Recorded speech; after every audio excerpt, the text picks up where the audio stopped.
I'm on a very important, very secret government assignment. He wasn't.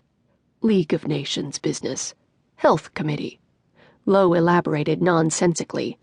Health Committee. The attendant repeated dryly. He couldn't have cared less. I wasn't aware the U.S. had joined the League, a voice called out. Lowe looked up from the window to locate the voice's owner. A woman, standing a few yards away. She was long and thin, wearing a black dress with a black coat draped over one arm, black gloves, black shoes, black hair bobbed below her chin. So much black. A walking funeral home, blocking his view of the platform entrance.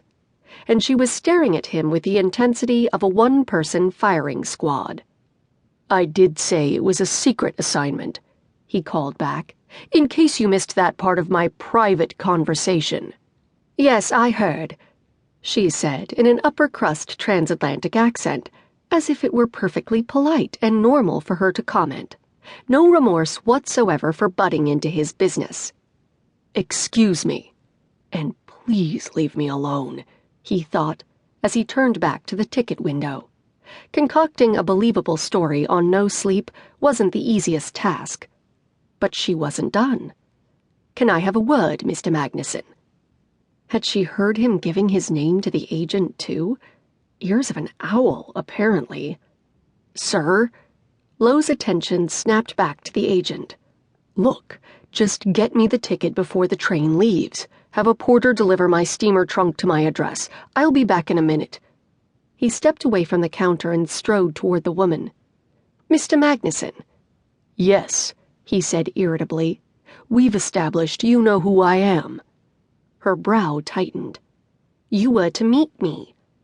When he gave her a blank stare, she added, My father cabled you when you arrived in Baltimore.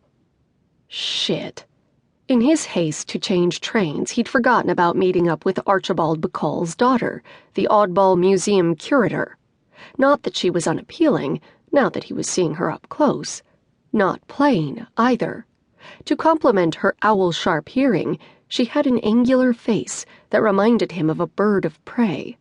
Long face, long arms, and nice, long legs. Tall for a woman, too. The top of her narrow-brimmed hat might fit under his chin, so he guessed her height to be 5'10". But her boyish, slender body made her seem smaller. And the all-black widow's weeds buttoned up to her throat didn't do her any favors. Hadley Bacall.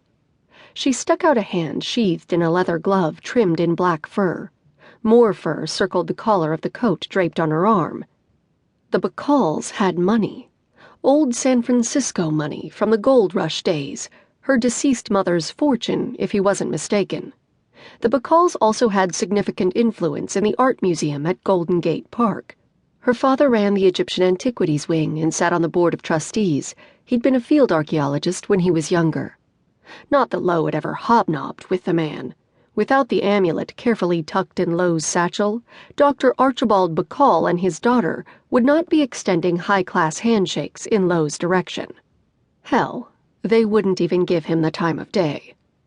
Yes, of course, he said. Hadley. That's right. Her grip was surprisingly evasive for someone whose arm was propping up $1,000 worth of fur and an aloof attitude to match.